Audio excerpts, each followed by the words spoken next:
Hi kids, it's Robin from the clubhouse at the Playhouse. And boy, we sure miss having you here at the Playhouse. So we thought we would bring the clubhouse at the Playhouse into your house.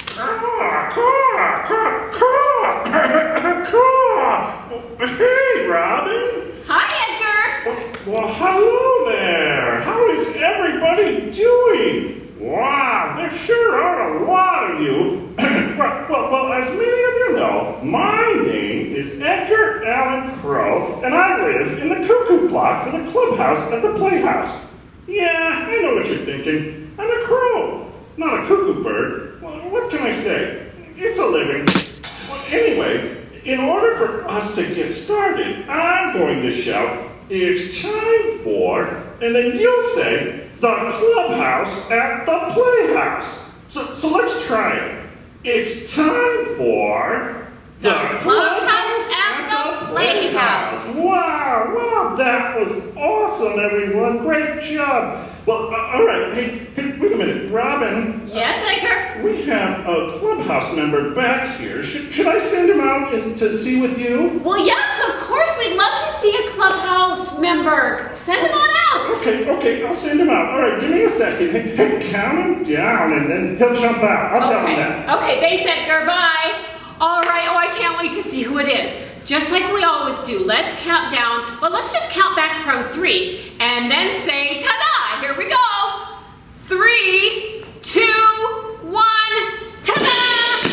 Hey! Hi, It's me! Hi, everybody!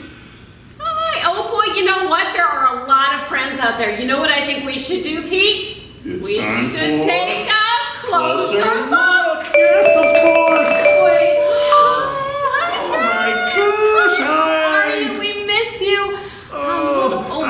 Goodness, there are a lot of them. I see you. You're in the chair. Hi, Jack. Oh, my gosh. That is such a cool shirt. I love it. Hi. Oh, there are so many friends out there. You know what? I think we should do? We're members of the clubhouse at the Playhouse. How would you like to be a member of the clubhouse at the Playhouse? Right. Oh, that's great. Well, in order to become a member, there are 2 very important things that you need to learn how to do. That's right. There's 2 things, and the first one is the clubhouse pledge. I know the pledge. I can teach them the pledge. I think that would be great, Pete. Go ahead. Awesome. Okay. All right, everybody. So wherever you are, I want you to stand up. And if you don't feel like standing up, that's okay. But I do need you to put your hand up, just like this, because this is how all the good pledges go. You want to put this up. Now, I'm going to say the line, and then I want you to repeat it, okay? All right. So the first line is, "The clubhouse at the Playhouse." Now, you say it. The clubhouse at the Playhouse. Great. Okay. Is where we have our fun. Is where we have our fun. Good. We play, pretend, and laugh. We play, pretend, and laugh. Until our time is done. Now you. Until our time is done. Awesome. Okay, now do you think we can put it all together and say the whole thing and make it official like? Yeah. Okay, all right, great. Now, if your hand is tired, you can lift up the other hand or both or whatever, but let's say it together, okay? 1, 2, 3. The clubhouse at the Playhouse is where we have our fun. We play, pretend, and laugh until our time is done. Perfect. Oh, you guys did such a great job. Well, that's the first thing you need to learn, and now it's time to learn the secret tension. So, the first thing we're going to need to do, if you can find a partner, great. We'll show you how you can do it with a partner, but we'll also demonstrate them first so you can do them by yourself. So the first thing you're going to do, get some space, and you're going to start by going like this. You're going to hold your arms up, and you're going to say, ticky-tacky, nicky-nacky. Okay, let's try that one more time. Ticky-tacky, nicky-nacky. Okay, the next one is kind of, it's a dance like this. Okay, so you're going to go like this. You're going to say, coochie, coochie, coo. Okay, one more time. Ready? Coochie, coochie, coo. Okay, and then the third one is like you're trying to get water off of your fingertips. Okay, and you're going to take a couple steps forward and you say, hubba, hubba, Roger Dodger. Okay, one more time. Ready?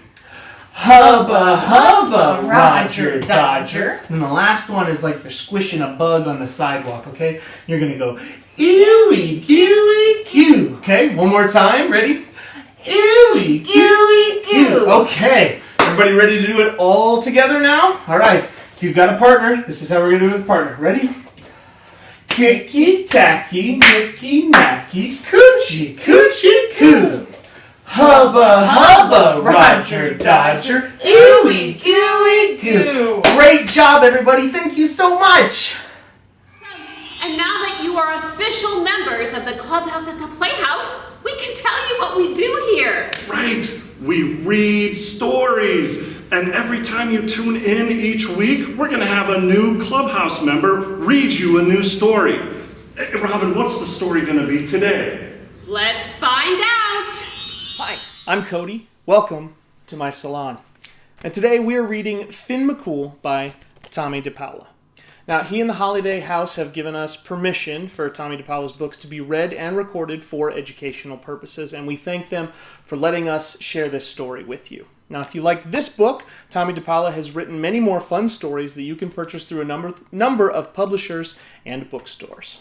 Now, let's get to it. The story of Finn McCool, the Giant of Knockmany Hill.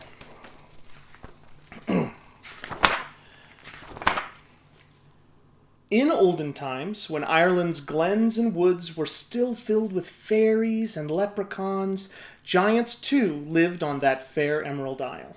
One of the finest of those big folk was Finn McCool, who was wed to the lovely great lass, Una. They made their home on the top of Knockmany Hill.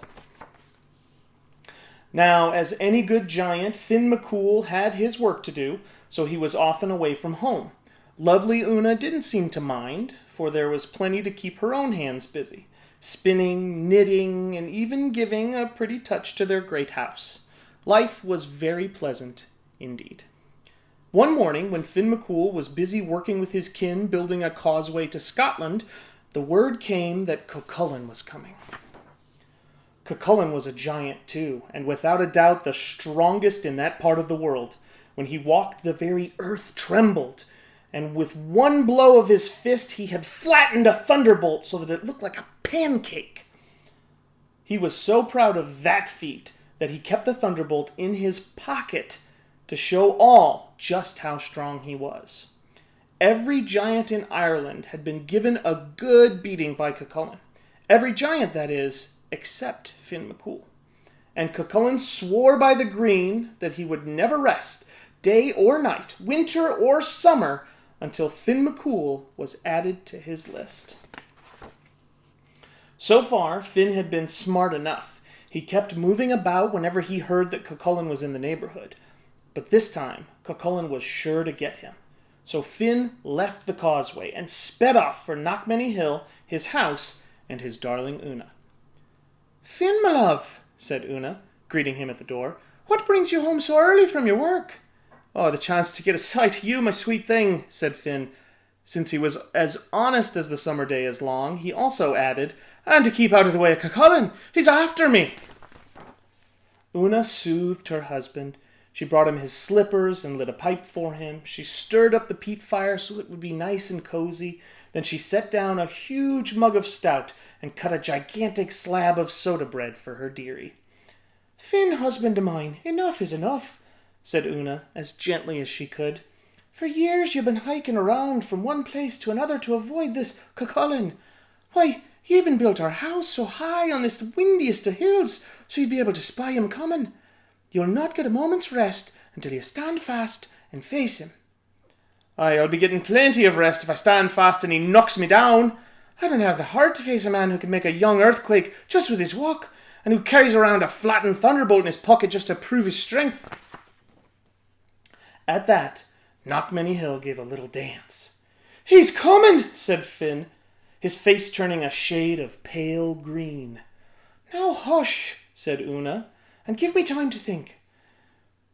Do you worry that I won't do all I can to help you settle this matter once and for all?" Una then worked a charm that the fairies had taught her.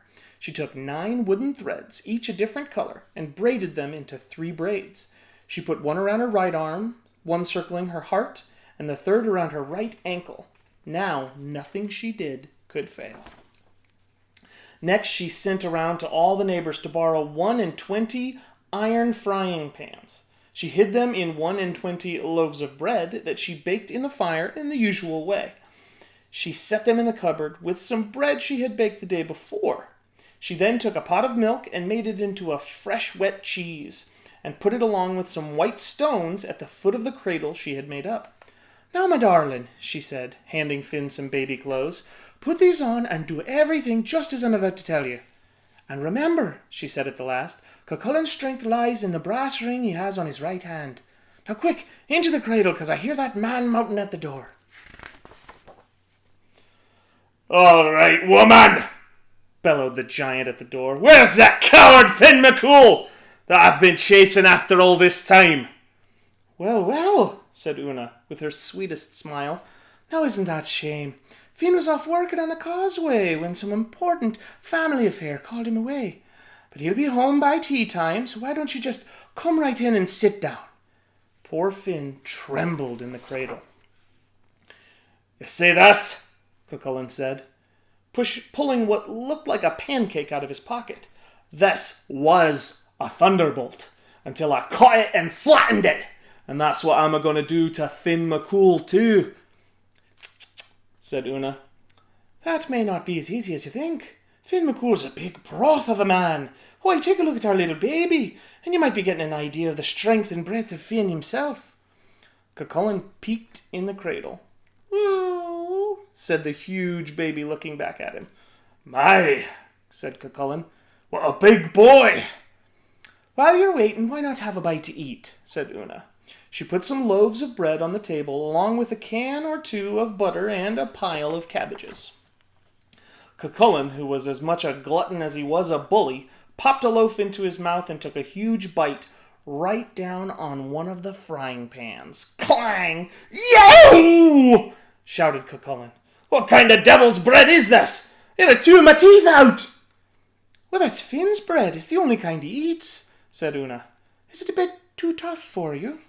"Too tough for me?" shouted Cucullin. "I should say not. Just give me another loaf."